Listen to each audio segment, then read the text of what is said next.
El pasado sábado 9 de enero publiqué un video con la noticia de que Sony no daría soporte para la tecnología VRR, que por sus siglas en inglés significa Variable Refresh Rate o tasa de refresco variable por su traducción al español,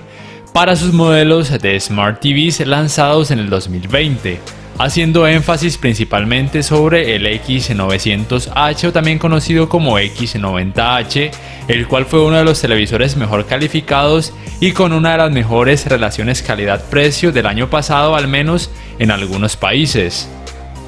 Sin embargo, las fuentes en las que me basé para dar esta noticia eran solamente sobre páginas web de Estados Unidos, incluyendo la página oficial de Sony de ese país norteamericano, en donde, como pueden ver, habían actualizado su información el 5 de enero de este 2021, desmarcando las casillas que indicaban el soporte para las tecnologías VRR y también para el AWLM, que significa Auto Low Latency Mode o modo automático de baja latencia. Pero muchas personas me escribían que por qué en páginas oficiales de Sony de otros países aún estaba escrito que esos televisores, como por ejemplo el mencionado X900H, sí iban a tener soporte para estas tecnologías. Mi respuesta en ese momento fue que probablemente esas páginas aún no habían actualizado su información o que simplemente querían aún seguir vendiendo sin importar decir mentiras entre comillas al respecto.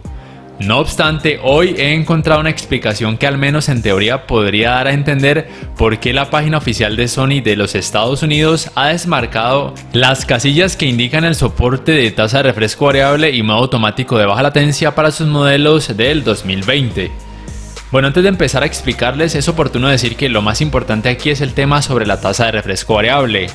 Entonces, el problema entre comillas es que para los Estados Unidos, la tasa de refresco variable se relaciona con aquella desarrollada por la marca AMD y que por ende también debe ser compatible con la consola Xbox Series X, con la tecnología FreeSync y también con el estándar de la tecnología HDMI 2.1 para precisamente poder ser capaces de lograr los 120 Hz en la resolución 4K sin problemas.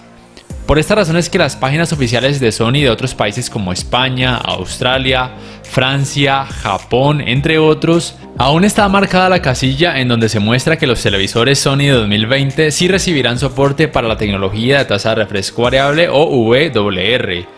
porque como tal se dice que sí tienen o que sí tendrán un tipo de tasa de refresco variable en el sentido de que permita empatar los hercios del televisor con los frames por segundo de los videojuegos, aunque solo aquellos de la PlayStation 5. De hecho, se habla de que ya estos televisores Sony de 2020 en algunos países gozan de esta tecnología, pero que se trata de una tasa de refresco variable que solo es compatible entre la PlayStation 5 y esos televisores. Es por esta razón que por lo menos hasta ahora se considera que la tecnología de tasa de refresco variable aplicadas en la consola PlayStation 5 y en los televisores Sony del 2020 es algo exclusiva y propia de la marca japonesa, pero al mismo tiempo tiene muchas limitaciones. Limitaciones que se relacionan con la no compatibilidad con la tecnología FreeSync de la marca AMD, que hasta ahora tampoco es compatible con la tecnología G-Sync de la marca Nvidia, y que tampoco es compatible con el estándar internacional de la tecnología HDMI 2.1. Esto teniendo en cuenta que tanto Nvidia como AMD son marcas estadounidenses. Pero más allá de la nacionalidad de las marcas, algunas personas dicen que estos problemas tienen que ver con el sistema operativo Android TV, que puede generar ese tipo de limitaciones y que por ende Sony para este 2021 ha decidido incluir el sistema operativo Google TV en sus televisores, el cual promete tener mejoras a nivel general, incluyendo por supuesto la facilidad para la compatibilidad con todo este tipo de tecnologías mencionadas. Hasta ahora entonces todo apunta a que los modelos de Smart TVs Sony del año 2020 no tendrán tasa de refresco variable que sea compatible con las tecnologías AMD FreeSync, Nvidia G-Sync ni el estándar internacional HDMI 2.1, pero que sí tendrían un tipo de tasa de refresco variable exclusiva de la marca, por así decirlo, pero con las limitaciones mencionadas. Así que técnicamente los televisores Sony del 2020 en todos los países sí tienen o sí tendrán tasa de refresco variable, aunque sea exclusiva y con limitaciones. Por ende, esto aplica como una especie de justificación para no aceptar el retorno de sus televisores por parte de los clientes, o bueno, al menos esto aplica para todos los países exceptuando los Estados Unidos. No sé si en ese país Sony acepte el retorno de sus televisores de acuerdo a todo lo mencionado hasta ahora. Habrá que esperar qué pasará en las próximas semanas para ver si de pronto Sony puede ser capaz de lanzar una actualización que permita el soporte de tasa de refresco variable a full capacidad y no solamente una tasa de refresco variable exclusiva y con limitaciones.